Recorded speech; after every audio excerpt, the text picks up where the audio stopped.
tell me what did I see? Bigfoot, Bigfoot, looking back at me. Better get your camera before it's too late. Bigfoot's got a little pig and headed for the gate. He's big around the middle and he's broad across the rump, running 90 miles an hour, taking 30 feet a jump. Ain't never been caught, he ain't never been treed. Some folks say he looks a lot like me. Hello, folks. How cool is that, y'all? That was awesome. That was awesome. Thank y'all so much. That was just an old tune. I throw some new lyrics too. That was awesome. So, everybody, hey, welcome. Obviously, we have a musician for a guest. He was actually a professional musician for a long time. If you don't know Mr. Dale Boswell, Dale, how you doing, brother? I am doing fine, thank you. I'm hanging in there like old hair and a cheese biscuit, as my grandfather used to say. Squirrel, what are you up to? How are you doing? Good. I was just listening to him backstage. That's awesome. He's a really good singer and picker, y'all. He agreed to come out and do that little intro for us just now, just a few minutes ago. Misty asked him if he would do it, and he started the whole show, and now it's recorded, so we'll try to throw it in the new intro that we're working on and everything. But anyway, we'll get right down into it. So Dale was in, didn't you say Phoenix City, Alabama, Dale?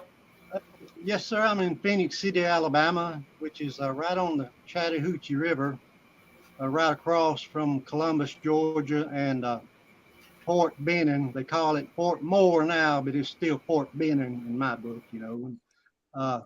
Right. But yeah, just it's East Central Alabama. Hey, Dale, before you start telling any of your encounters or stories, we're going to talk about a lot of stuff, and it might not necessarily be all Bigfoot this time, because Dale has led a really celebrity kind of life, so he knows a lot of stuff about a lot of stuff. But before we do, I'm going to go ahead and show this picture reel of you and some people. And some of them are like country music stars. Some of them are Bigfoot people that a lot of people will recognize. That's Dallas Gilbert right there. That's a backstage pass with Merle Haggard. The Possum, George Jones. That's Mr. Mark Newbill. Who'd you say that was? Timothy Cantrell? Yeah, Tom Cantrell. Tom Cantrell. I should know that. That's an old George Jones. Yeah. And that's the guy who sings Beverly Hillbillies, you know, come and listen to a story about a man named Ed. You know, that's his one. That's Stacy Brown, ain't it? Yeah, I picked and played guitar with him several times. He's a great singer. That's Cliff. Yeah, I picked the guitar with him a little bit. Also, you know, he's a musician. And that's David. He owns the Bigfoot Museum up in North. And that's Bob Gimlin. Yeah, Bob Gimlin and Arla and my buddy Keith Bearden. That's Ronnie Millsap. I love Ronnie Millsap. That's Marty. I don't know why I'm looking at the camera, but I shouldn't say that. Marty Stewart. That's my dear friend Razzie Bailey, who passed away not long ago, and David Brazil and Jimmy Fortune. Bobo. Is that Glenn Campbell? That's Glenn Campbell. Yeah, it was taken in 1977, about a week after Elvis died, and I never will forget it because I was in the locker room there, and I was talking to Glenn, and we were talking about Elvis, and he told me that he's always done kind of like a little Elvis impersonation during his concerts and things, but he told me he wouldn't do it anymore after that, just out of respect to Elvis, you know, and that was pretty cool. And Crystal Gale was on the same show. She was a sweetheart. But it was in Lexington, Kentucky, or Louisville, Kentucky, in 1977. Y'all, just so everybody knows, Dale was doing it with his phone, and The volume is a little low. We've got it turned all the way up. That's the best that we can do. Maybe turn your speakers up a little bit or something. It's just we have mic issues every now and then. That's why we have to get people on early to check it out. But sometimes it just comes across a little bit low. That's all we can do right I now. apologize. I'm a little bit whispery. I ought to be singing Bill Anderson songs. Still after all this time, still you're still on my mind. I could whisper some tunes like Whispering Bill. You hit the notes right. You hit the notes right. You can still carry a tune, buddy. That's the main thing right there. Yeah. So hold on, Dale. Before we get into the Bigfoot stuff, did you know Elvis? Did you ever meet Elvis? I never did, and that's one of the regrets of my life. We actually lived in Memphis when I was a kid, and I do remember Mom and Daddy riding by Graceland, and I remember seeing the gates and just wondering what everybody was looking at. Because a lot of people looking at the gates. Of course, I didn't know what Elvis was back then, but right. But I had several opportunities to go see him in concert when he was around Atlanta and different areas, and I would always have something I needed to do, and I would say, well, I'll just go next time. But you never think they may not be a next time, So I regret not seeing him in concert. Bama Murdoch referred to you as the squatching songbird. You see that there? Bama Murdoch. that ain't the arm wrestler. There's a professional arm wrestler. I think his name is Bama Murdoch. Bama could probably take him. If you ever meet Bama in person, he's solid muscle. Oh, yes. He used to be a canine cop. Bama, weren't you in Memphis? I think Bama was a cop in Memphis, as a matter of fact. Anyway, so Dale, how on earth does a country music professional get into the Bigfoot world? How did this all happen to you? Well, in 2011, I had to have some surgery done, and I'm having some problems with it now, even though it's been 22 years, 21 years. But I had to have some neck surgery, and I got a titanium plate in my neck with 10 screws, so my head don't move a whole lot. So I had to give up looking for UFOs because my head don't raise up high enough. But Right. But anyway, that kind of put an end to my music career at the time because it affected my vocal cords, and it took away a lot of the notes that I could hit back in the day. So I had to relearn a lot of new songs and a different key and things, and just stuff that I can do and not have to strain to hit a note that I can't reach anymore because of this. But anyway, it was then that I started, I couldn't do anything, so I started watching YouTube basically, and I never have been into Bigfoot a whole lot, but I watched YouTube on up to about 2012 when the Mayan calendar thing was going on. And that was a big deal, so I kept waiting for that to end. When that was over, I kind of, I enjoyed Bigfoot and seeing things like that when I was a kid. And like most people who you interview, I kind of started out the same way, watching the things on TV and the National Enquirer magazines, things like that. But I never really took it serious enough to start researching it until 2014. And how that happened, the story goes is my daughter was living with us at the time, and I had during that day, and I should have sent you a picture, I may have, but during that day, just for fun, I took a 4 by 8 foot sheet of plywood, and I cut it out at like a silhouette of a Bigfoot. And being a graphics artist, I could kind of scale it up and get it about right. So anyway, I cut that out and I painted it black, and I leaned it against my carport, and I was going to finish it the next day.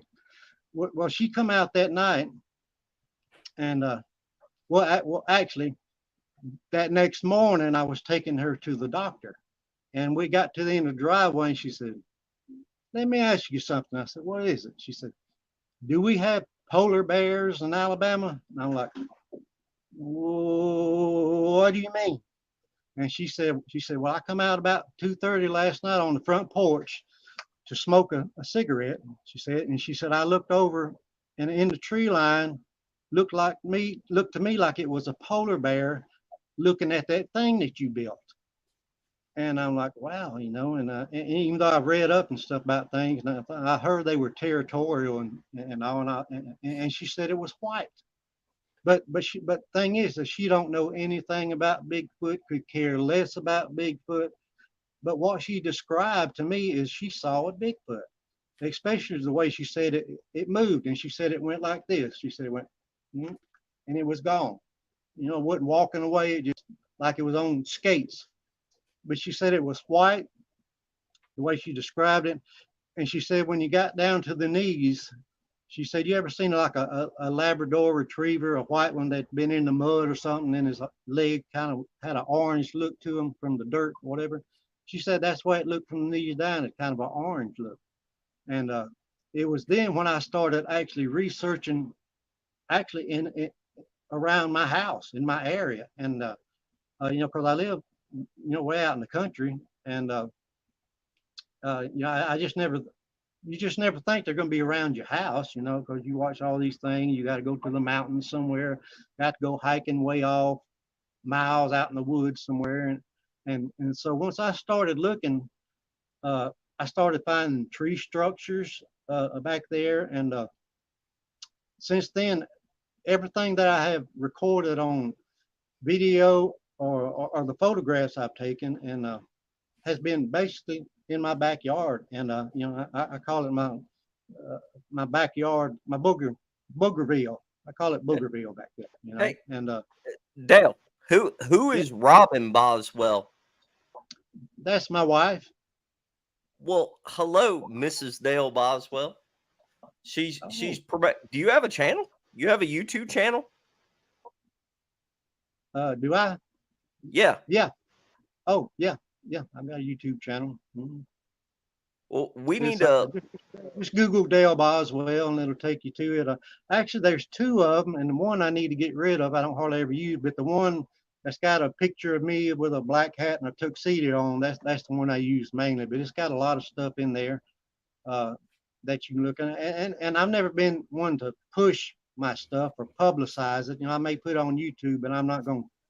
Never been one just to flash it around everywhere and say, "Look at this," and I'll invite special people and stuff, friends to look at it. right. But it's just I just don't want to hear much of the drama if I don't have to, But you got to hear it, it's a bear, it's CGI, all this stuff, and Well, so many people don't realize that CGI actually costs $1,200 to $1,500 a minute to produce, $13 a second. And who in the world has got that kind of money? Oh, I'm gonna make just a CGI video, cost me out the pocket, but just so people can look at it. They may be somebody, but when people say CGI, I want to say, well, look it up. CGI, it's pretty expensive, and you can tell CGI, real CGI. But anyway, yeah, go ahead. No, I was just going to say, most of the time you get a feeling whenever it's CGI, most of the time. And also, again, I've said before about this channel, we're not trying to prove Bigfoot. I mean, trying to prove Bigfoot is an impossible task, in my opinion. You're not going to get, if somebody is not open-minded, they're not going to buy it. That's fine.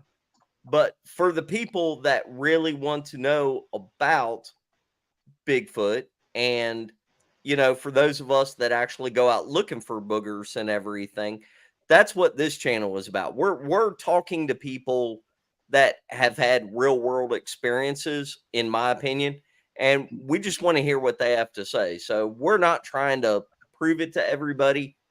And, it's like the one video that you sent me that I couldn't get loaded, the green thing, I couldn't Yeah. get that loaded. But the average person would look at that and say, well, I can't clearly see a Bigfoot like in the PG film.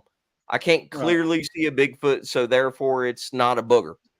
And, Yeah. most of the time, I mean, whenever stuff has popped off that I've been around, even though my camera was right there, it didn't go through my mind to pick up the phone and start recording, whatever was going on. I was looking at it and trying to figure out what it was. So I get Yeah. that. Oh, We're not trying to prove it. you're definitely correct. And I've been there just like you are, and I've talked to a lot of people and stuff. And I get a pretty good response. But like you say, you can't prove it unless they see something themselves. Then I'll tell them, well, if you see something, you're going to be me. You're going to be trying to prove it to your friends, and you're going to catch the same reaction that you just give to me. So that's just the way it works. But no, these things are as real as you and I, and the things I've captured in my backyard that people have seen the videos of.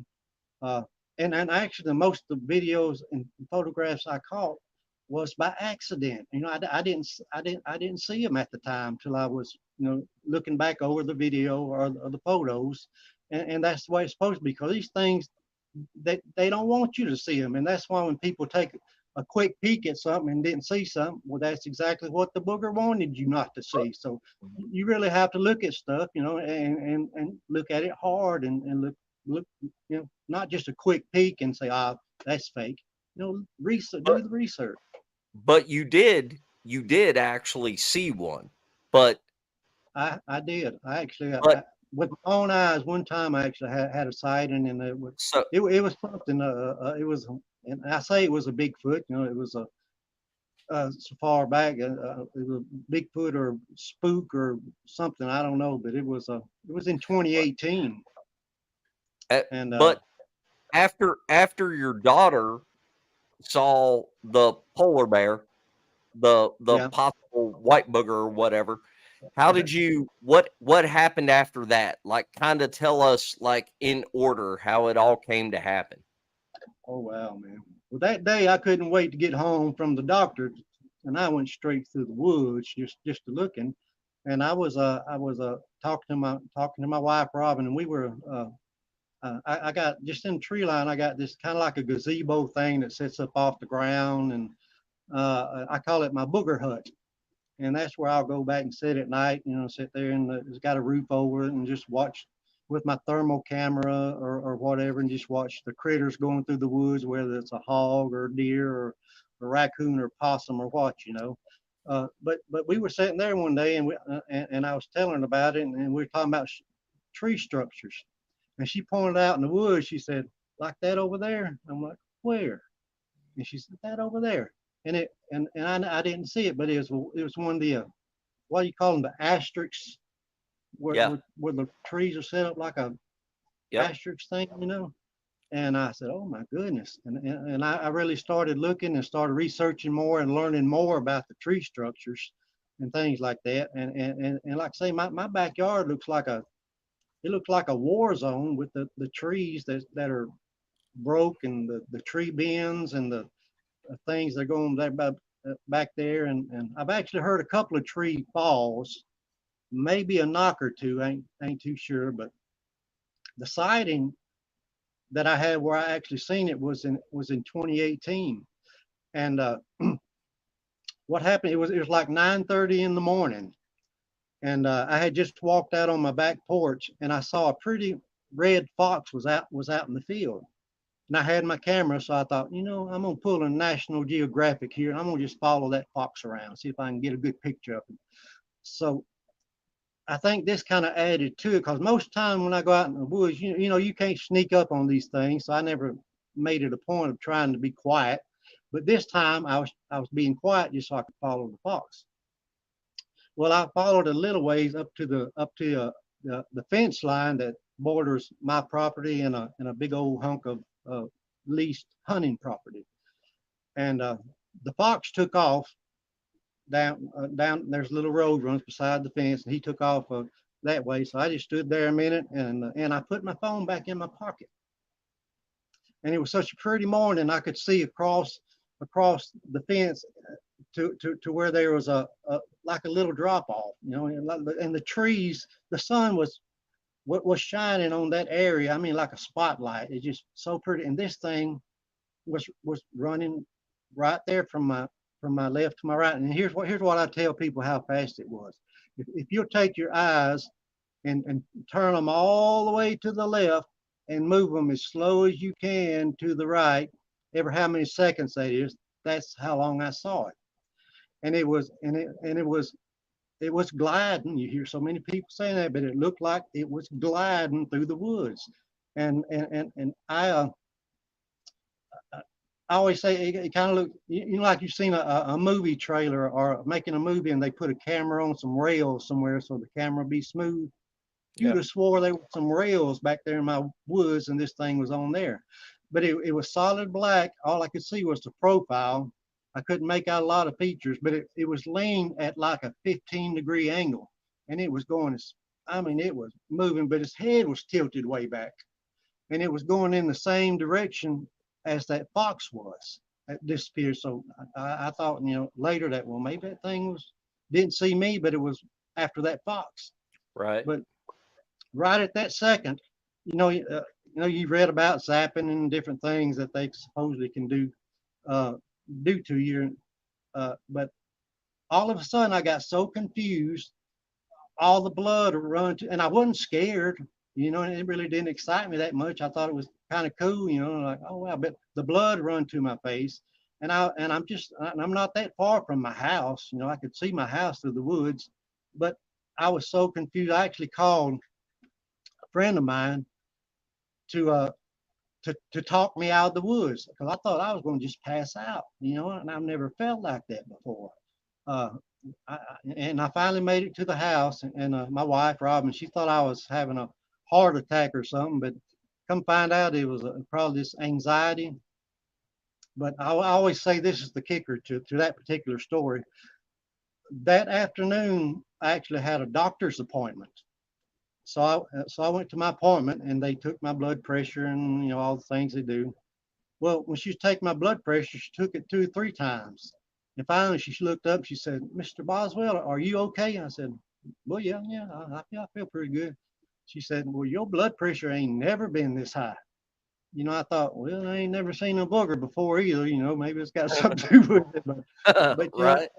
If there's anything I can document, prove that something went on, because like I said, I actually pulled my camera out of my phone while I was standing there, and I couldn't tell which way to turn my camera on or if it was this way or that way, but I knew I had to document something in case I had a heart attack or something. Say, well, these people can look and say, well, there he went. That's what happened. And it's all turned sideways and stuff. But you can see the distress in my face and me trying to talk and stuff. But and it's on my YouTube site. Hold on. We got that video. Oh shit!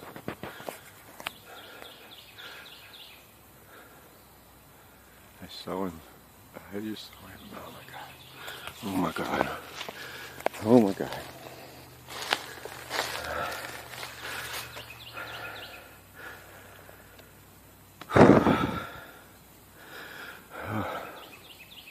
I don't even know if this thing is on or not. I just saw him. It was black. It was a bipedal, and it was fast as hell. It just went right across through there, and it was solid black. Oh my god. Oh my god. Now, I can't really see anything run in that video, but it definitely,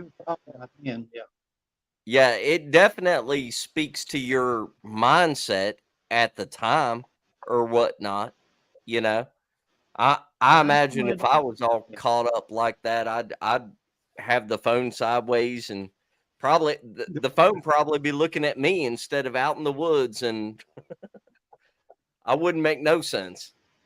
Yeah, yeah. Well, I didn't know if I was either, but that's like I said, I've always documented the best I can all my life. Just always had a camera around, and, especially being in the music business, because sometimes you don't get but just one like a Bigfoot, you don't just get but one chance, take that picture, or, Right. and so. But yeah, that was the only time I ever actually seen with my own eyes. But some of the things I caught on my camera, and I've got better. I've done a lot of research, a lot of analysis on this particular video. But the video itself was 57 seconds long, and what I sent you was just a clip of one of them. But there's and but there's at least 3 creatures in that film, and I took it in 2018, and I actually didn't find it till 2021 because I didn't see anything. Like most people, I looked at it and I didn't see anything. I said, oh well, there ain't nothing there, and I uploaded it to my computer. Well, in 2021, I was cleaning off some files, and I saw this one file, and I heard this awful screaming. And it was black, the thumbnail, but I could hear the screaming. So I said, let me look at that again. And I looked at it on my big screen, and in the right lower corner, there's a creature come up through there, and he couldn't be no more than 6 or 8 feet from me. But you could tell it was totally surprised at me, which I didn't see it. I didn't hear nothing. I didn't see it.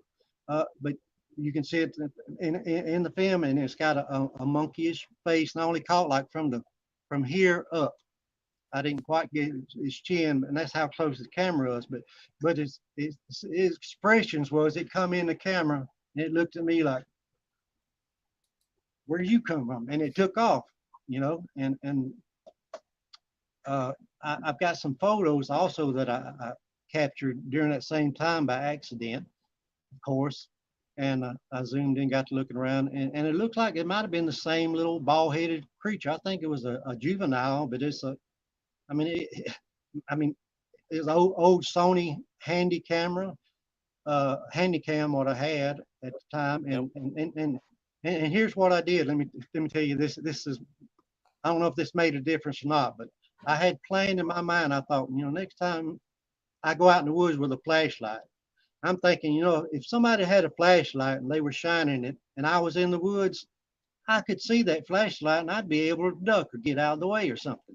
So what I did is I had my camera on already, and I kind of creeped out towards where I could hear that sound. And I mean, it sounded like something was dying. And I come in. I've heard people had listened to me. They told me they thought it might have been a deer in distress, which I don't know. But anyway, I snuck out there with my camera, and I had my camera already on, and I took my flashlight and I just shined it just real fast like this, right across the tree line. And like I said, I didn't see anything at the time, and I uploaded it. But once I got to looking at it, there's 2 or 3 different spots of eye shine. There's one critter on the end of it, and if I would have moved my camera over maybe an inch further to the left, I might have caught a better picture of it. But I don't know what it was, but to me it looked like, and I almost get embarrassed when I say it, but it looked like a freaking dog man. His face looked almost like a cartoon character type dog, coyote type figure, but it was at least 7 or 8 feet high. And when my flashlight hit it, it come across it in front of a tree with its hand like this, and you can see 5 fingernails glowing in the light.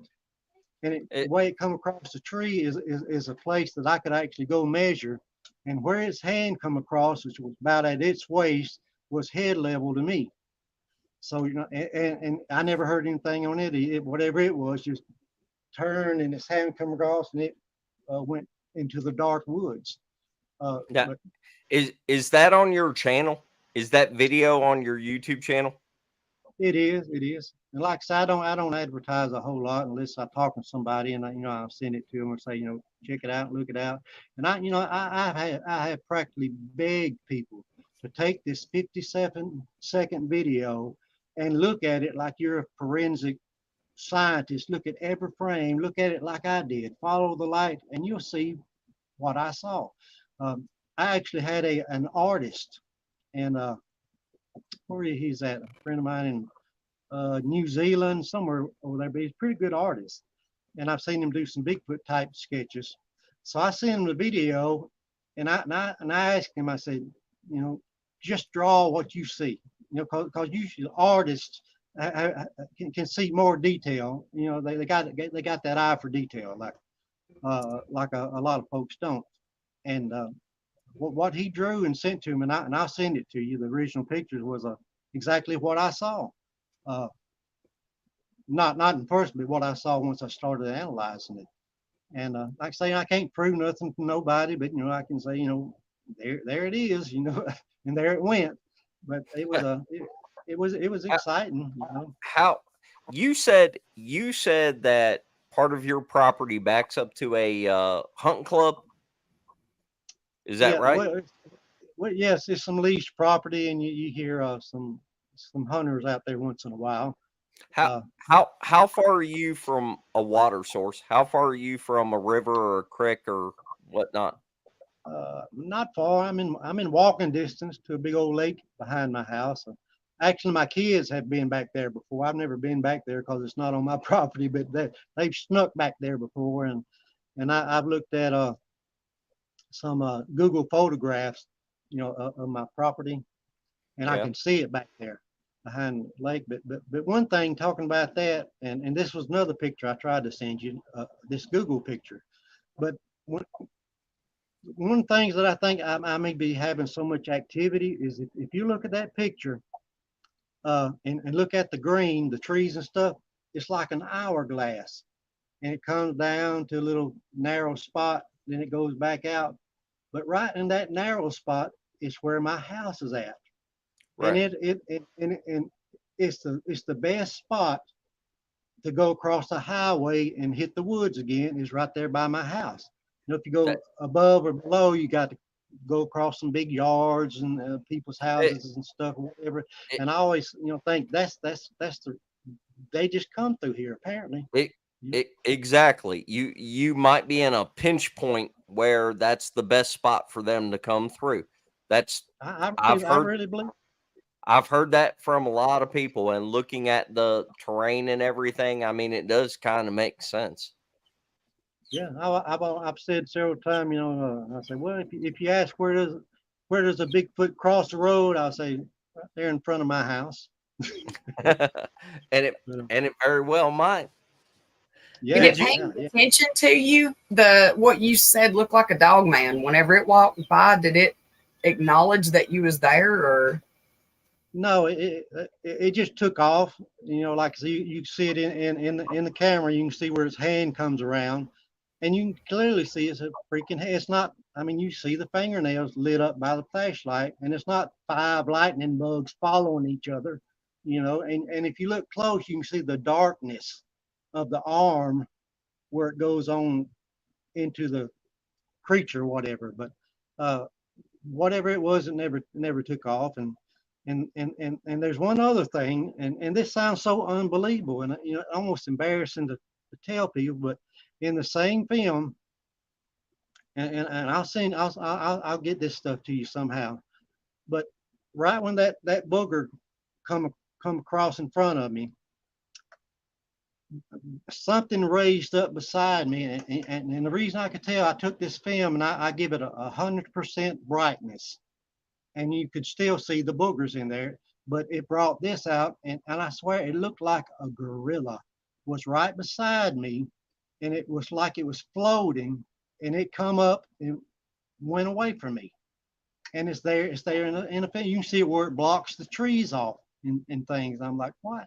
You know, that's and people say, dang, ain't you scared, you know, to go back there? And I'm like, well, I filmed this in 2018. If they were going to get me, they'd have got me by now. But it is, you know, to me, it's really a groundbreaking film. If I can just get somebody just to look at it and see and give me their opinion. You know, you may have to break it down. in sections. I had to do a film like that I had sent to Mark Newble, and it was like 12, 13 minutes long, and I had to put it in like a minute and a half, 2-minute increments, and just email little sections of it because it was just too big to send, or maybe put it on a drive and send it. I've done this several, being a graphics artist, I can kind of get around on computer and do enhancements and things like that you need to do to bring out detail.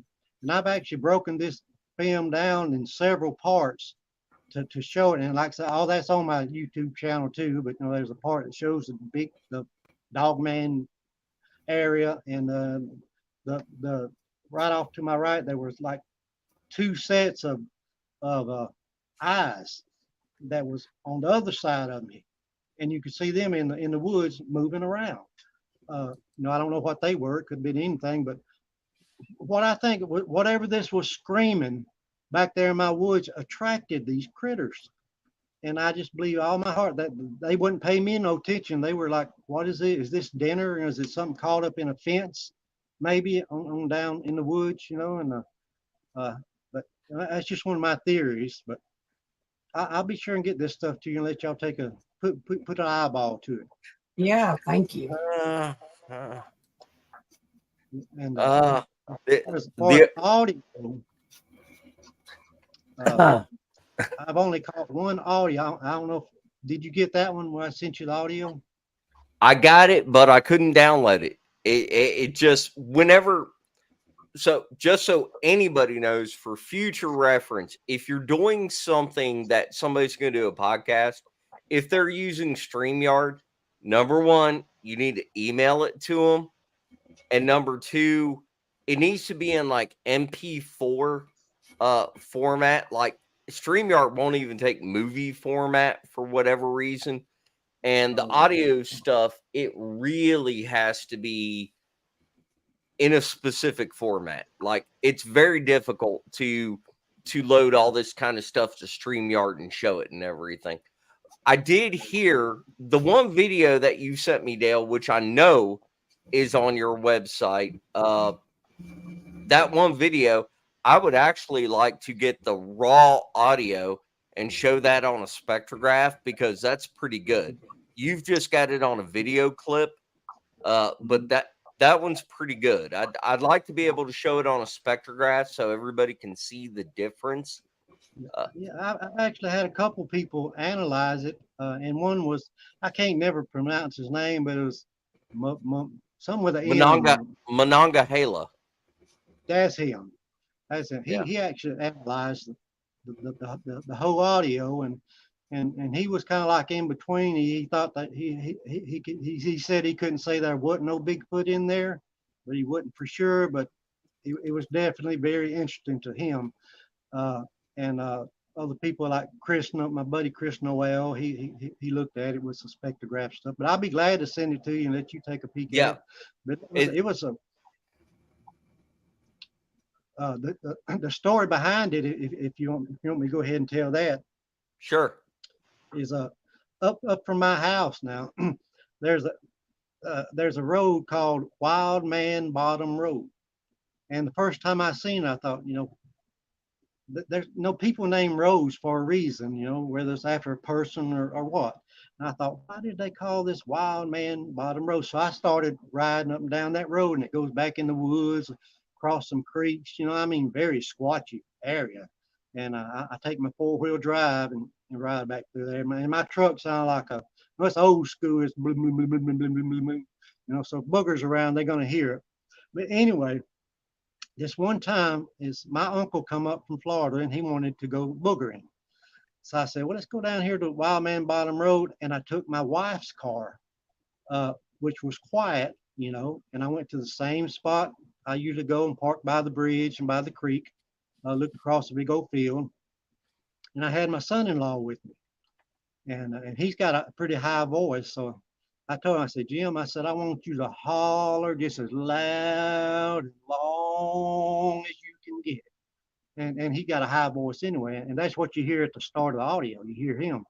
But about 20 seconds later, he did a good call. The woods come alive. I mean, you start hearing howls and you hear coyotes in there, but uh, I mean, you really have to listen to it. And it's the only time, and I learned this from my buddy Coonbo Baker, that I always park your vehicle in the exit position, and I've Yep. always done it. And we recorded this, even though I had my video cameras and stuff, and I didn't see anything. But what caught the best video is I had on audio is I had a little voice recorder, just for recording audio. And I had it sitting I had the tailgate of the car lifted up, and I had it just sitting in the back of the car there. And it picked up the sound so good and clear, which it wasn't that clear on my cameras because we were talking and stuff. But man, it got louder and louder, and it sounded. And I told Jim, I said, man, whatever you did, you pissed everybody off. Cause I mean, they were heading towards us. It's the only time I said, let's get in the car and get out of here. I don't know what this is. And we left. And I haven't been back there since as far as trying to do a call or anything. I'm just waiting for that right moment, and have somebody else with me and just see if we can do it again. Let me ask you, did you ever get any smells? I've never smelled anything. Where people say they smell something dead or rotten dog type smell. I've never experienced that. I've not either. The only thing I've ever smelled was like a real strong urine ammonia smell, like so strong it'd make you gag. I mean, it was strong. It was strong. But have you ever gotten the creepy feels, like be out there at your house and just get the feeling that something is watching you and like everything goes quiet and you just feel like something's off? Yeah, there's been many times. I'll take a walk out in the woods, sit there, and everything be totally quiet. And no crickets, no nothing going on, and I'll watch and look, and most of the time never see anything. But it's not that I'm not trying. I do have a thermal imaging camera and a night vision camera and parabolic mic and about everything you're supposed to have. Not the best quality of everything, but it works. And so I'm always looking. I really enjoy it. It's kind of I kind of tell people it's kind of a prestigious hobby. And I've even had doctors say, "Are you that singing Bigfoot guy?" Well, I guess so.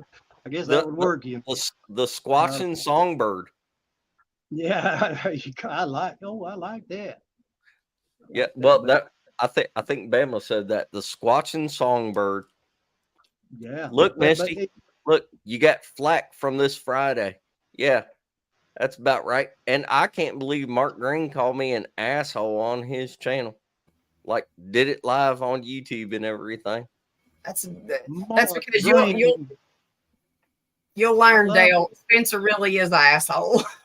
Now, no. He picks a guitar. He can't be that bad. Yeah, he really is. If y'all only did, Earlier when we was talking, you mentioned Travis Tritt as far as one of your favorite singers, and I got a story I can tell about him, but I don't want to tell it in public.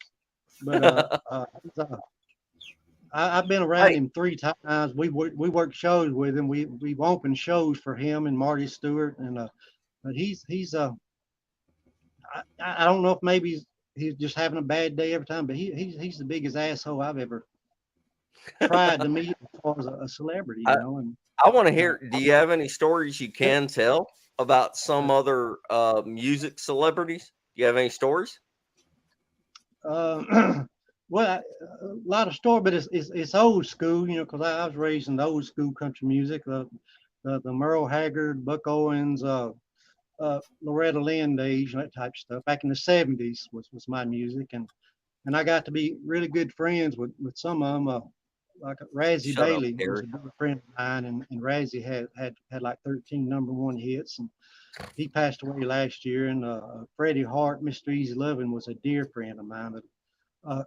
But just through these people, and I've got to do some things that a lot of country music fans would kill to do. Just be around uh, the people that I admired so much when I was learning to play guitar and learning music. You know, when I was saying I want to do that, I want to be like they are. You know, I want to be where they're at.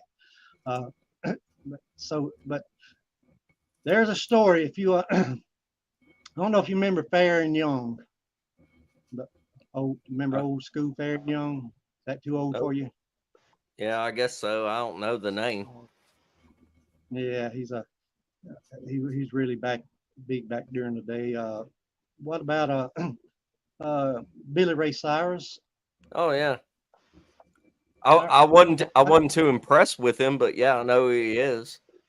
yeah. Well, he was a nice guy, but he's never impressed me a whole lot. But he was as far as his music. But I remember working with him one day, and I had to go pick him up at his hotel and take him to the to the club, and it was actually one of his last club dates because it was right after Achy Breaky come out, and he was about to move to the bigger auditoriums and things Yeah. like that. But anyway, I picked him up, and he was hungry, so we drove through McDonald's, and I had an old Mercedes at the time, and he had he ordered a milk and 2 chicken sandwiches. I still remember that for some reason. But anyway, you know how Billy Ray was back then. I mean, he was he was the I mean the girls just all loved Billy Ray, you know. And that's back when he had the long hair in the back. Yeah. And I took him to the club, and at the club there was people already lined up around the club, you know, especially a lot of women. So we went to behind the club to the backstage area, and there was this girl walking across the back parking lot, and it's in a part of town that's not the best part of town, you know. You don't want to be at night, you know, if you know what I mean.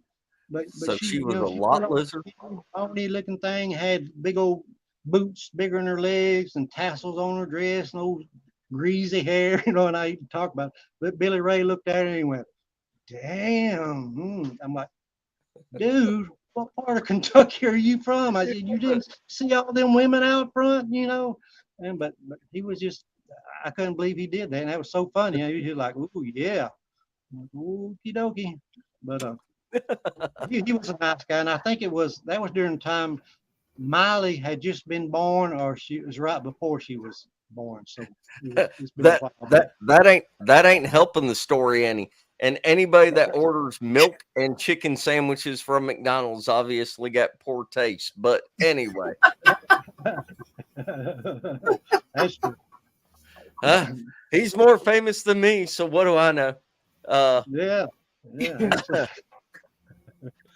Yeah, but I'd have to think about it, and uh, I've been privileged to be around a lot of artists, and a lot of them passed on. But Merle Haggard was a friend. I got to be around Merle a couple of times, uh, uh, and one of the things that Merle told me. Of course, you ask for advice when you meet somebody like this, and I asked. I said, Merle, give me, you know, I want some of that Merle Haggard advice. What would you tell me right now? About songwriting and recording. And he told me, I never will forget this. He said, put it this way. He said, every song you record, make sure you like it because you may be singing it every night for the rest of your life. And he was so right, you know. And when you think about it, you know, and just my little bit of career, you know, as much as I've worked, and even now, if I had to sing "Don't Close Your Eyes" one more time, I'd throw up. You know, like God. You know, Now, so come on now. even though it's one of my favorite songs, you know, but I Come on. sing it Yeah, so much, you know. I agree, but on Woodwalkers, we will not be knocking Keith Whitley. Calm down. Calm down, Dale. Calm down. Oh, I'm not knocking him. It's a great song. I mean, but just get tired. So I want to hear something else. You know, What? I What, can imagine Merle? them people singing, having to sing I'm them right songs. there with you, Dale. Dale, you have another song you want to give us?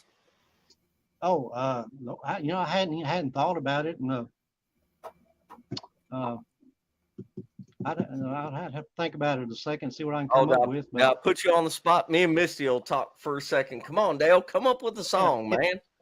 We We it's want to talk about Keith Whitley. I'll talk about Keith Whitley. I love Keith Whitley. What's wrong with Keith Whitley? He's all right. He's yeah. all right, y'all. Hey, yeah, First We're of all, not going to go into why we're having the. It's an inside joke, y'all, about Keith Whitley. Me and Greg was picking at Spencer in some text, and it just. I couldn't help and it. let me tell you, if everybody saw the text between me and Misty and Greg, you would have a different appreciation for how Squirrel is. She ain't as nice as everybody thinks she is. All about Conway. I love Conway. What are you talking about, House? Conway. Yes, Conway is the man. Dale. oh yeah. Dale. I got Did you ever meet Conway. Conway Twitty? You know, I probably seen Conway and Loretta in concert more than any artist I've ever seen, but I've never got a chance to meet them besides a quick, autograph and handshake. Right. And but I would have loved to. But I love their music. I never will forget on my trip out to New Mexico. We went close to Conway, Arkansas. And I was always remembering. That's where Conway got his name from. His real name is Harold Jenkins, and he actually lived in my area for a while when he was young. But he was looking at a map during his early career, and he looked and seen Conway, Arkansas, and Twitty, Texas, and that's where he got his name, Conway Twitty, from. But I did not know that. Yeah, he's definitely one of the greats, and I would have loved to have sit down and chatted with him a minute, but I never got to. Yes, Mark Green, John Anderson is awesome too.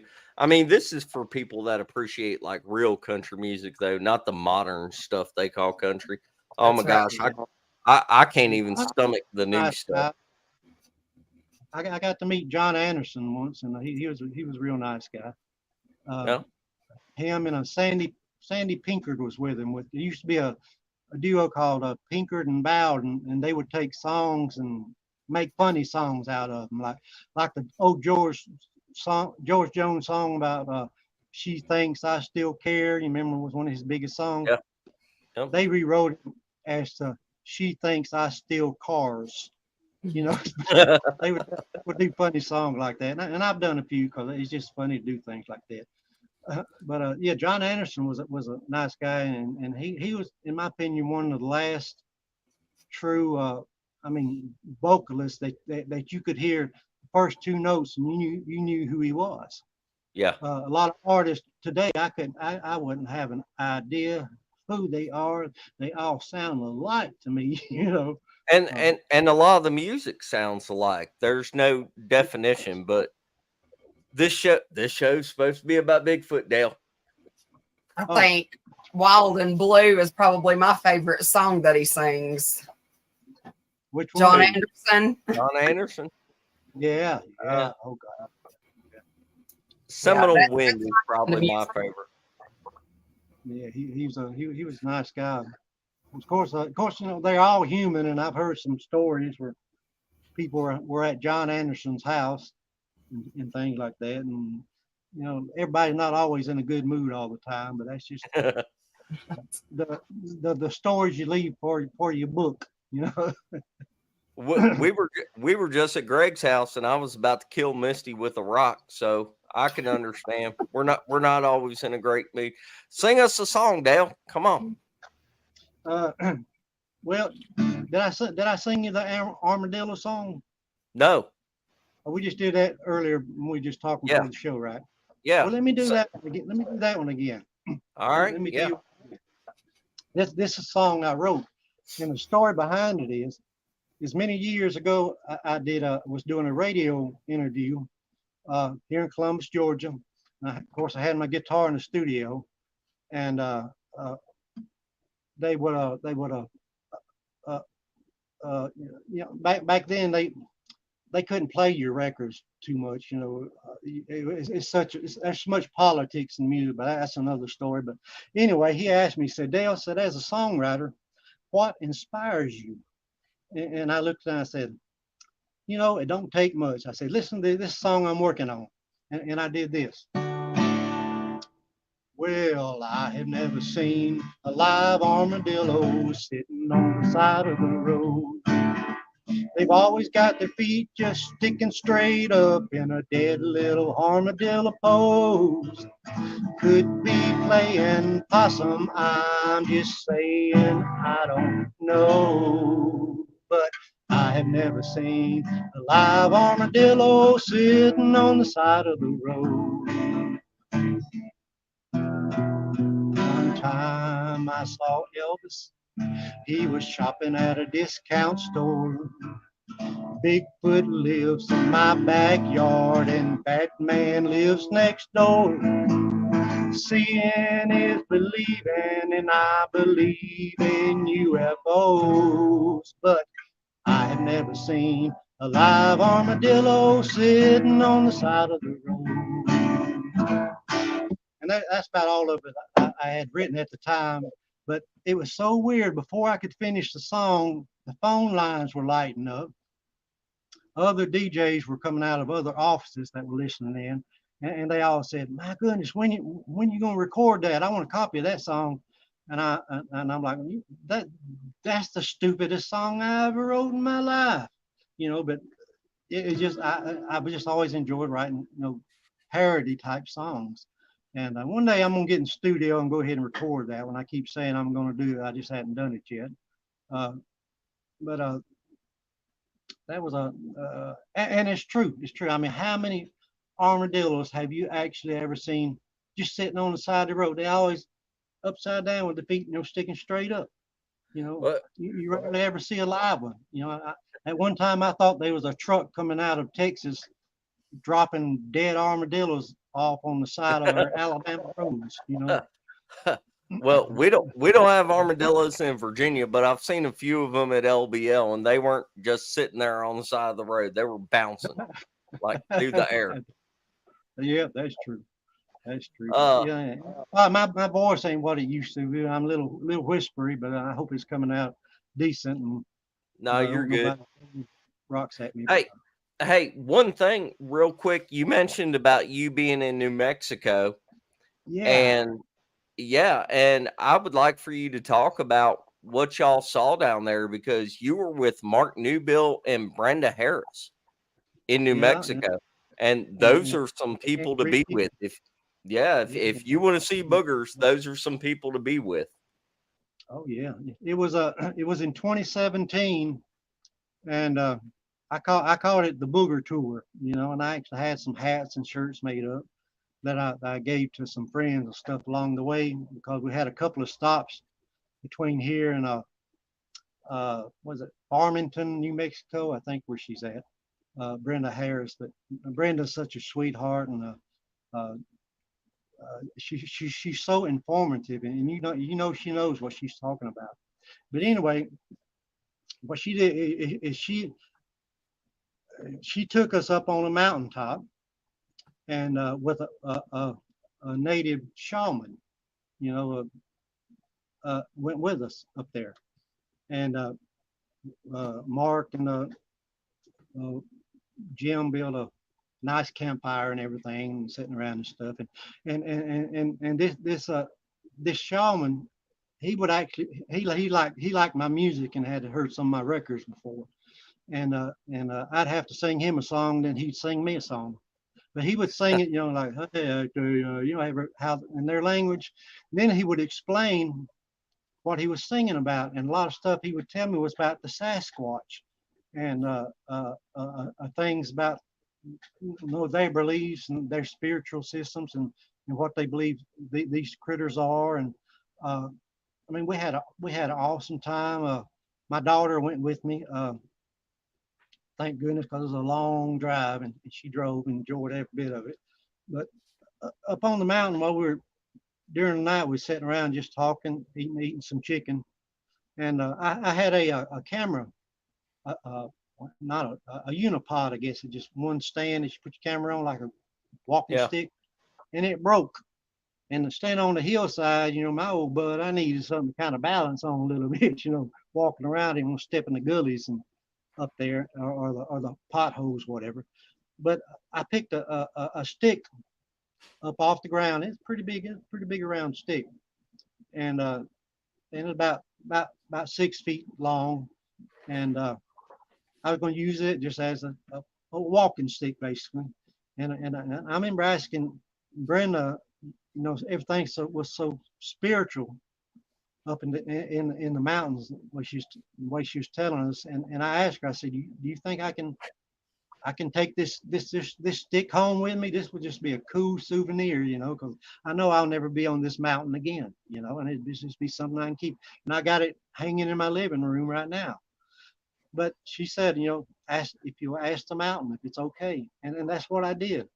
I asked the mountain, if it's okay if I can have this piece of property, and and I'll treat it with honor. And I forgot what all I said, but about that time, it had been so quiet up there, even the winds wasn't blowing. But about that time, a wind whooped through the little valley thing that was close to us, just about almost blow your hat off. And Brenda looked at me and she said, something like, I think that was okay, so that was a really cool experience. But I'm just so fortunate I got to go up there and do that. And Mark Newble and Dan, like you say, they know their stuff. And the only evidence we called up there at the time is my daughter, Mark, I think it was, let him have his night vision camera, or let her while we was talking and stuff. So she just kind of walked around the edge of the camp, just looking and recording. And Mark checked it out later, and apparently she called a booger was standing just a little ways from us. Was just you see the perfect silhouette of the shoulders and the head, like it's standing there, like a person, a big person. And we know there wasn't nobody else up on that mountain but us. And so it was a pretty cool catch. And I think Mark has used the picture in his presentations a few times.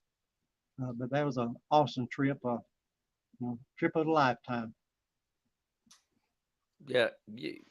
Apparently your wife knows about what your daughter saw in the thermal, and she was asking you to talk about it, and you did.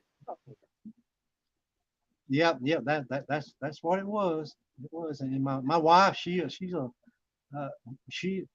actually had an encounter. She Your won't wife talk did? about it, but she actually saw a Bigfoot up in Tuscaloosa, Alabama. And, well, yeah, we were at a friend's house. I don't know if you know Mary Catherine Scruggs, Mary Catherine, nope. With Bigfoot in an Alabama group. Nope. But anyway, she's a pretty prominent Bigfooter, and lives on a property where there's a lot of activity way up in Tuscaloosa. So we were visiting at her house, and my wife was upstairs. Robin was upstairs. We were getting ready to go to church. It was Sunday morning, and we were going to go to church with Mary Catherine before we left. And I was going to do a few songs there at the church. But anyway, we were all downstairs except for my wife, and she was upstairs. And she was doing her makeup and everything, and she happened to look out the window, and she saw a brown. She said it had brown or auburn colored hair, was bent down close to a tree, and was just kind of looking towards a house. And said she reached for her camera, and by that time it was gone. But she come down, and you could tell that she, like, something went up. And I said, "What's up?" She said, "I think I just saw." She just kept she couldn't get it out. I said, "Oh, what?" She said, and this is what she said, exact words she saw. I saw a damn little hairy man out there in the woods, And I'm like, "Oh my God, no, you didn't." And we had to go to church, so I didn't get a chance to go tromping through the woods to find it. But that, I thought that was very interesting. And of course, I was jealous because I haven't seen anything like that myself. But she got a good view of it. Huh. Well, Robin, at some point you can come on, or you can come in the other room with Dale and tell us all about it. I'd like to hear that. Yeah. Mark Robin's Green. Robin's actually in Cocoa Beach, Florida at the time, Oh. visiting with some daughter and grandkids. So she's down there in what was it? I Dream of Jeannie property. I think you remember the old TV show I Dream of Jeannie? Yeah. I wish I was at the beach right now. Yeah. Greg House said, "What was your most frightening encounter?" It was the time when I saw that out in the woods where I kind of lost my composure, and it scared me because of that. But my most frightening would have been the audio. That audio scared me because in person it was loud. I mean, it was like a whole group of critters coming at you. You could hear it getting louder and louder and louder. I mean, you could tell they were coming towards us. And if I had to do it again, I would have stayed in my car and had my camera out and maybe caught something. But no, it was too spooky then. I said, let's just get out of here, and we'll come back another time. But yeah, that was my most spookiest. I tried to tell people that hearing the vocalizations in person is completely different than listening to a recording of it. When you hear it in person, there's something inside of you that says that ain't normal. That ain't natural. Yep. And what's so weird about this recording, like say my son-in-law gave the initial call and he was real loud and stuff, but you could listening to the audio, you can hear the crickets and the bugs in the background, and their volume stayed the same. But as soon as this one critter started, and it started off with just one howl, just a so I can't do it because my neck stuff. I don't have many low notes and high notes. That's why I can't do no Bigfoot hollers, because I sound like I'm mad at them. I'll be like, they would come. I'd be one of whooping me, but anyway, you can hear this once this first howl went out, just like maybe it was a watcher, because it was just by itself. It's just one howl. But when he did that, and you listen to the video, all the freaking crickets just like turn their volume down. Yeah. And if you're not paying attention, you won't hear it. But I'm like, no, that's weird. Jim was right here screaming like a cheerleader in distress or something. And it didn't bother them all. But once this one howl come out, just like they knew, and they said, "Oh, time to hide, time to be quiet." But it's on a road called Wild Man Bottom Road. Well, so I don't know where that name comes from. I've still not been able to find anybody to tell me why it was named that. We got a place here that's called, it's probably about 45 minutes to an hour away from us, and it's close to a place that we go boogering, and it's called Wolf Creek. And everything in that area has got something to do with wolf in it. And that makes you wonder too, because I'm like you. They name stuff like that for a reason. Yeah. If you look at older maps, a lot of the areas that have had activity, if you go back and look at the older maps of the areas, a lot of them will have like devils in the name, like wood devils or Devil's Ridge, Devil's Canyon, stuff like that. So, whenever I find stuff, people are telling me about a place and I look on a map and see something right over there that's like Devil's Marble Yard is near us, or Devil's Bathhouse is near me. Stuff like that. I'm like, maybe, maybe that means something coming from a long time ago. Could be. Good. It's very possible, and check it out if you get a chance. So you never know. But one more thing, if I can tell you this, and I forgot. My buddy Terry Allen is my squatching buddy, and he's the only one I've actually got that's come out here to my Boogerville. I invite everybody. I say, y'all, anybody come out, and we might not see something, but I'm gonna show you what's going on back here, and y'all too are invited. Come on down anytime. Thank you. Thank you, Dale. We'll go boogering and pick and grin and just have a good time. Eat some bologna sandwiches and just I'm in as long as we fry them. But Well, anyway, his name is Terry Allen, and and he's a dear friend of mine. And he come out to my house one weekend, and of course he's really excited. And we go out and also it's on my YouTube channel. But we caught some pretty scary stuff. Just happened to be that one of them nights he come out. And there's one in particular. It was just barely getting dark. And he said, well, let's go walking out here in the woods a little bit. So I said, oh, yeah. So I had my camera and he had his camera. And I was walking. And of course, I was running my mouth while I was walking, because I didn't expect to see nothing. You don't never expect to. And I was like, you never know. People out here, we're always looking down, but we don't never think to look up in the trees, So I try to look up and see if there's anything up there. But we didn't see anything with our eyes. But he got home. When he got home, he was looking at his footage. And there's clearly a booger that was behind a tree that was in between us. And, the tree was in between us and it was kind of like hiding it. And you could see this thing was dart back and forth between that tree, like looking for its time to go, looking for a spot. And all of a sudden it takes off to the right, and it happens just in a spot wait. that is open, and you can see it. And it's definitely a booger was heading towards the woods. You couldn't hear it, and it wasn't that far from us, and we were standing right there. But it's there on film, and I'll send that to you too and let you see that. And it looks a lot like the one I actually see with my own eyes, when I look at this silhouette. That was pretty interesting. I'd like to see that, but we'll put a link to your YouTube channel so that people know to go on over to your YouTube channel and look at it. Yeah, that'd be great. Before we get off here, you brought up the one video that you were talking about where you did the flashlight and you go back and you say it looked like it could have possibly been a dog man, what people talk about as dog man. Mm-hmm. Let me ask you a question. Did you get like that chill going down your spine when you saw it? Did it freak you out any?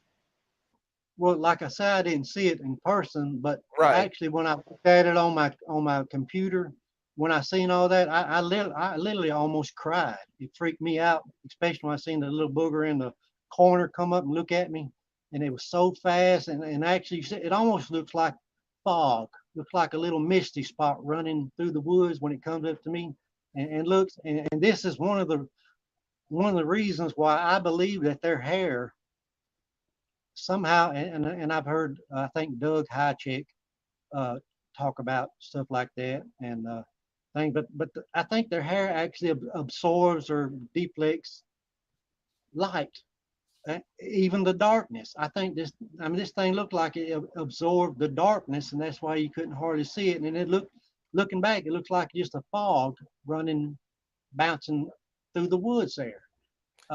And that's why when you look at the green figure, it's enhanced a little bit, but Yeah. the green is its hair. But the way I figure it, but that's just one of my theories that I've heard other people say that I definitely agree with. Well, I've heard a couple people talk about the hair doing different stuff with light, everything from reflecting it to absorbing it. Exactly. Carrie Arnold used to talk about, is it possible that the hair absorbs light, that the hair is, possibly clear and does something weird with light shining directly at it? I don't know. I haven't seen that in person, but I mean, Carrie was a great guy. I actually yeah, honored to be do an interview on his show back in the day, on his researcher show, and we would talk occasionally while he was driving. yeah, me too. Yep. But he was I still think about him off and on, even though I never met him in person. But he was such a nice guy. That's the exact same as me. I never met him in person. I talked to him often. He definitely liked to call while he was driving back and forth and everything, or call it like 2:00 in the morning.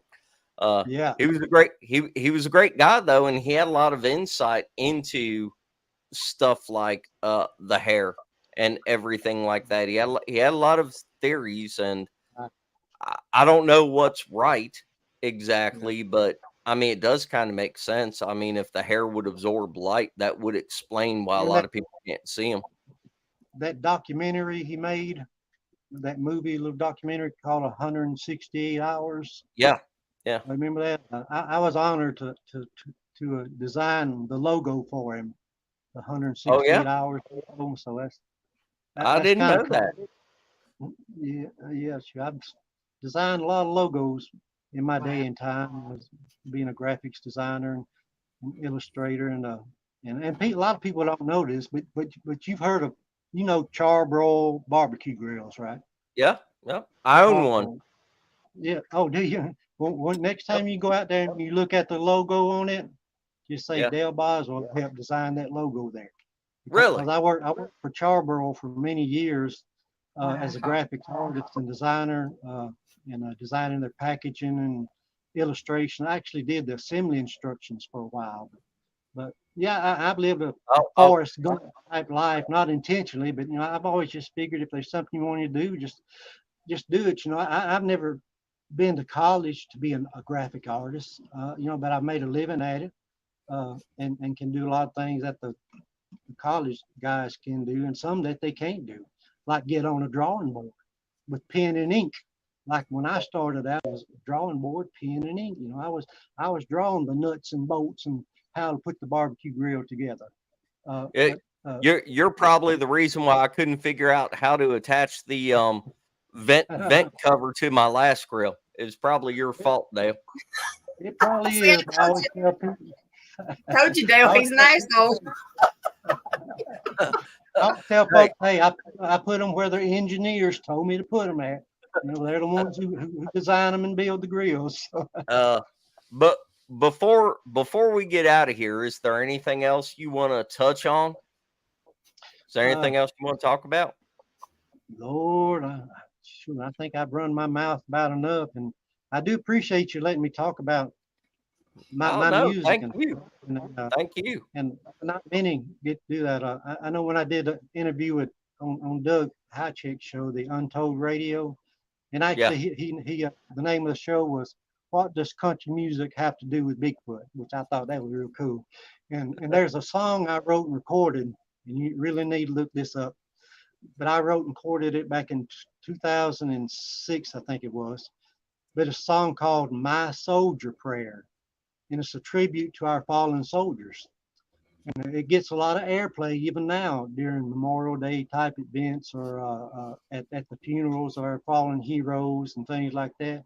And it was literally one of George Jones' favorite songs. He actually told me in person he thought it was the best military tribute ever but written. But can, he wasn't can, recording back then, because he may record. But yeah, definitely. If you ever Google my name, that's one of the first things that come up. But I've can, been very privileged, and it's probably the simplest song I ever wrote. But man, it's got a lot of attention, and man, I've sang that song in front of thousands of people and just watched the tears flowing from their eyes. And people would surround me when I come off the stage and tell me the stories of their fallen friends and family and things like that. And it was so honoring. I just really didn't deserve the honor. And I would just tell people, hey, I'm just the songwriter. The song come from up there. I'm just the writer. So don't honor can me, much. I'm glad I could do it, can but you I, play us I, a little piece of it, uh, Dale? I, Can you play just a little piece of it, I can. please, please? Here you go. Like I say, my voice is real whispery, but and I You're don't have fine. a soft finger picking, but it goes. Is freedom worth the price they pay? Ask a soldier, here's what he'll say. I'll proudly die for you, my friend. Though he don't know you, you don't know him. Say it's their job, but it's more than that. They go to work Some don't come back. That's why I pray to the Lord up there. Lord, listen to my soldier prayer. If I should die before the war is over, Lord, let my soul remain here on earth. Save heaven for the fallen soldiers, for they deserve to go home first. Those pearly gates, they open wide. When I get there, I'll step aside and proudly stand till the last one's in. Say welcome home, my fallen friend. So if someone asks, is it worth the price? Can I give back those soldiers' lives? No, I can't, but this I swear, on bended knees, my soldier prayer. If I should die before the war is over, Lord, let my soul remain here on earth. Save heaven for the fallen soldier, for they deserve to go home first. Lord, I know this is a strange request. In fact, it may be one you've never heard before.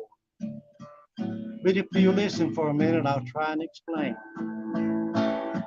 As you know, our soldiers fight and die every day for the sake of freedom. And that's one debt that just cannot go unpaid. I believe all our soldiers deserve their share of heaven. So if you would, and if you can, please make sure there's a mansion for each and every one. And Lord, if you need one more, well, you just give them mine. For they deserve to go home first.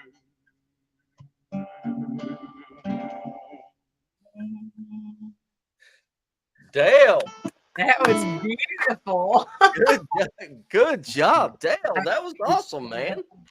I hadn't sang it in a while. I'm glad I remembered the words, but I'm glad you did too. That was awesome, Dale. Thank you. Thank you for doing that live. Wow. Well, and look up the recorded version, and it'll sound a whole lot better. And it's got a drum sequence that goes like this, like a cadence. Right. Yeah. Is freedom worth the price they pay? So it's real traditional, and I've had people compare it to songs like a Green Beret. Remember, there's an old song that has a lot of meaning. Well, it almost sounded like a Johnny Horton kind of song. Yeah, could be. Yeah, but I don't know if you know Jimmy Fortune, who was with the Statler Brothers for many years, and he's a great singer and an awesome songwriter. And I've been around him a couple of times, but before I ever met him, my boss man at the time was my drummer, and he sent Jimmy this song to listen to. And Jimmy Fortune sent back an email, and I never will forget it because it was so honoring. He said, Dale, he said, this song is a song that America needs to hear. And I never will forget, coming from somebody like him. I mean, God, what an honor, and I've just been so blessed. I don't know what else to say, but well, everybody in the chat liked it, Dale. So Yes. I hope it comes Right. out okay. But like I said, I urge everybody, please listen to the recorded version of it. And where my voice was a lot stronger and the music and the picking in there. And I think you like there's a couple of videos. I've done 2 or 3 music videos with that song, and I'm getting ready to do another one. Just one. I want to do one more video of that song, before I kick the bucket while I'm at the age I am now, just do it. You probably got another 20 years left. I hope so. But Well, before we get out of here, first of all, Dale, thank you for not just, talking about Bigfoot, but also the musical parts of it and everything. That was a really fun show. So thank you very much for that. Thank you. Just so Yeah, thank God. It's such an honor. I don't get to do that too often these days, as far as the music and the video, which I love talking about the music and the Bigfoot. And I could talk about either one of them for hours and hours. They're my prestigious hobbies. But yeah, I appreciate you letting me do some tunes and play. Hell, thank you. Yeah, thank you for doing this. One of my favorite interviews, just so y'all know. This was great. You can come back on at any time. You can release a new song on Woodwalkers. You can come back on anytime. I might just do that. Hey, you just let me know. We got to get Terry Allen on here at some point. Yeah, we will. And just so everybody knows, Misty and I are doing this coming Thursday night at 9:00 Eastern, 8:00 Central. We're kind of filling in for Beast, and we are going to do a Dogman show. Oh, wow. And we've got a couple guests for the Dogman show. It's not just Misty and I. It's a couple people that might know a thing or two about Dogman, more than me, more than I want to know about. Cundiff and Coonbo. Misty, you weren't supposed to tell them. Yeah, we got Vic Cundiff and Coonbo coming on to talk about Dogman on Thursday night. Do what, Dale? Did you say Coonbo? Yes, sir. Coonbo and Vic Cundiff. Yeah. Well, I mean, Coonbo knows his stuff on pretty much every aspect that he's going to talk about. But anyway, so that should be a really good show. Shut up, Mike. Definitely tune in. But that'll be on Thursday night, 9:00 Eastern, 8:00 Central. But it'll be on the Woodwalkers channel and everything. We're just kind of filling in the time slot. Larry Porch will be there to add commentary because I need somebody on my side of stuff. Well, I did not know that. This will be fun. You weren't supposed to tell everybody the guests, but hey, you want people to know that we're talking about Dogman and who's coming on to talk about it. I mean, you don't get a whole lot better people than that. I mean, if we could get freaking, now I've done damn lost my train of thought. Barton Ramsey on too. I mean, we'd be in there. So Mr. Nunley, if anybody knows him, he's welcome to come Thursday night. Just saying, get out there. I think Misty's reached out to him a couple times. He's been busy and I've had a lot going on too, so I've not got back in contact with him. I had 2 family members pass away since the time I contacted him, and it's been so I've not got in touch with him. But he said he would be glad to do it. He had to get caught up on some of his stuff too. So, but if you're caught up, it's Thursday. I can understand that. I picked 50 tomatoes this week. Life gets busy. Anyway, Dale, thank you very much for everything. We'll get you back on here at some point if you got anything else you want to talk about. Really, Greg said Coonbo might be live from his man cave, so we might have House in the house with Coonbo. This show, this show's just shaping up all the way around. Join us on Thursday night, folks. We'll get something good going. I'm gonna be there. Yeah. It was my idea, Diane. But anyway, nobody listens. Nobody cares. Nobody cares. Dale, you want to take us out with another song, or are we going out with the regular outro? Oh, just well, I don't want to mess up your show, so do your regular out. Okay. All right. Well, next time we get you on here, we'll get you to play us a few more tunes if you wouldn't mind. That was awesome.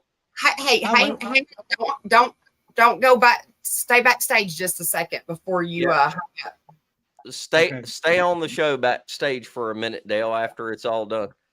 All right, people. Thank you very much. Everybody have a good night. We'll see y'all on Thursday. Bye. Good night. Thank y'all so much. Thank you.